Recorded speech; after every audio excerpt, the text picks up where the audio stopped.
It's wide, it's kinda weird, and I want one. Samsung is giving us two bouquet-style foldable phones in 2026, but the Galaxy Z Fold 8 is the one I prefer to carry.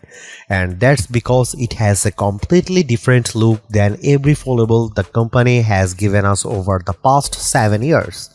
You get a super compact and light design that's nearly identical to a passport with super wide front and main displays. This is a foldable that's tailor-made for consuming content. The Fold 8 also has many of the same innovations inside the pricier Galaxy Z Fold 8 Ultra, including Flex Titanium for minimizing the crease, a high-capacity silicon carbon battery, and an anti-glare coating. You have to make some trade-offs for the $1899 price, including no telephoto zoom and the lack of a flex mode, but I can see a lot of people gravitating towards the Galaxy Z Fold 8. Here is my hands-on impression so far.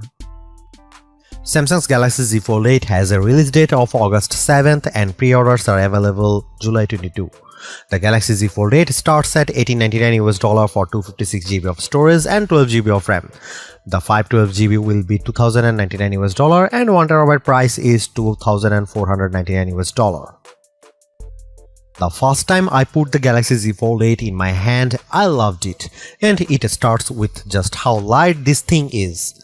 Weighing just 201 grams, this is the lightest bouquet-style foldable phone ever, and the Z Fold 7 was already pretty freaking light at 215 grams, the same weight as the new Fold 8 Ultra. The thing I noticed was just how wide the front display is. It feels much less cramped on the Z Fold 8 Ultra.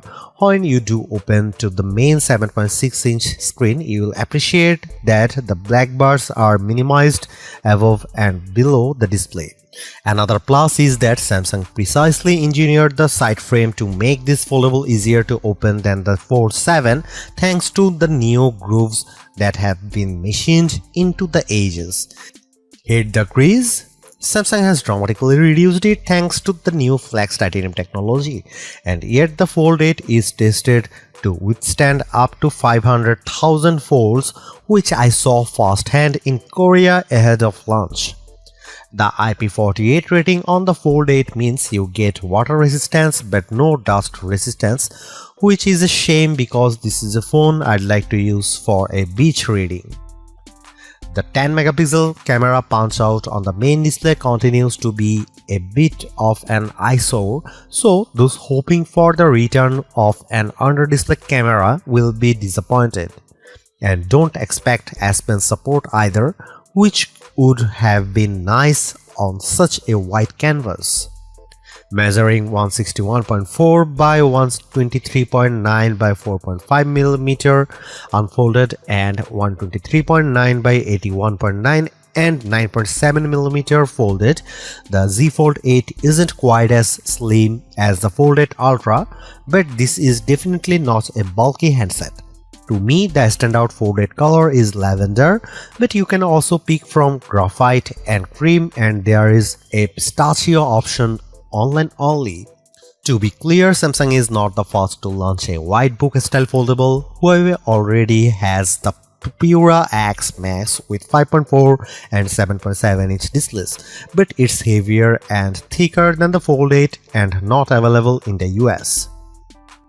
The front display on the Galaxy Z Fold 8 measures 5.5 inches, which seems small, but its wide 10:16 aspect ratio makes it easy on the eyes, whether you are scrolling TikTok or typing with two hands. The main 7.6-inch display has a 4.3 aspect ratio that's better suited for watching video than the square 8-inch panel on the Fold. The black bars are there, but they are less noticeable. Flip the Fold 8 around and you get a 3:4 aspect ratio that's great for browsing the web or reading ebooks. I just wish the keyboard didn't take up so much of the screen when you are typing. Samsung has boosted the brightness on the Z Fold 8's main display to a whopping 3000 nits, which is the brightest on any Samsung phone and a pretty big leap from the 2600 nits on the Fold 7. During my hands-on time, I actually had to turn the brightness down a bit to capture the screen best for video. It gets better.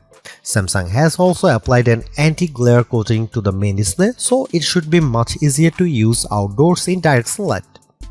Unfortunately, Samsung did not find a way to add the privacy display from the Galaxy S26 Ultra series, which has been great for keeping prying eyes away. There is no getting around it. The Galaxy Z Fold 8 features just two rear cameras, a 50-megapixel main shooter and a 50-megapixel ultra-wide, and that means you don't get a telephoto zoom like the 3x optical on the Galaxy Z Fold 8 Ultra. Provided you can live without that third lens, you should be pretty happy with the photo quality from this foldable. Samsung in particular has focused on better nightography performance for photos and videos, and I tried it out during a demo. The images I took looked brighter than through the Z Fold 7, but I wouldn't say the detail was better. Another upgrade is dual recording. You can record video using both the front and rear cameras at the same time, allowing you to preview the results on the main and cover displays, and with this split screen look you can have some fun with it in real time. The coolest video feature is powered by AI called My Fan Cam. You can select a subject in your video and the Fold 8 will automatically edit the footage so that it follows that person in the frame throughout the clip. I tried it and it works well. I really need to live with the Galaxy Z Fold 8 to see if my initial infatuation lasts, but right now it's my favorite foldable design yet.